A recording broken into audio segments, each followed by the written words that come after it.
સાબરકાંઠા સહિત ગુજરાતભરમાં 3 દિવસથી કાળઝાળ ગરમીને પગલે લોકોને ભારે હાલાકીનો સામનો કરવો પડી રહ્યો છે।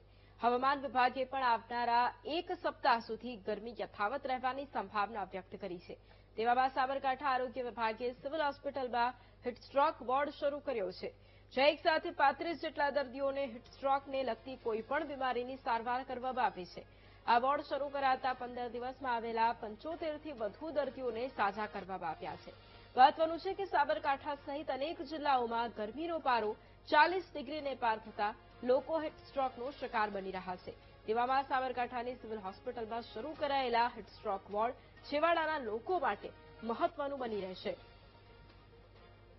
અમારા હિંમતનગર જીમસ મેડિકલ કોલેજ સંલગ્ન હોસ્પિટલની અંદર 35 બેડનો હીટસ્ટ્રોક માટે ગરમી માટેનો વોર્ડ તૈયાર કરવામાં આવેલો છે, જેની અંદર પૂરતા પ્રમાણમાં દવાઓ, ઇમરજન્સી કોઈ પણ આવે તેના માટેના વેન્ટિલેટર સાથેના બેડ, ગેસ કાસ્ટ ટ્રોલી અને અમારા જે પણ કર્મચારીઓ છે એ લોકોની ડ્યુટી ફાળવવામાં આવેલી છે કે ગમે ત્યારે કોઈ પણ પેશન્ટ આવે તેને તાત્કાલિક સારવાર મળી રહે।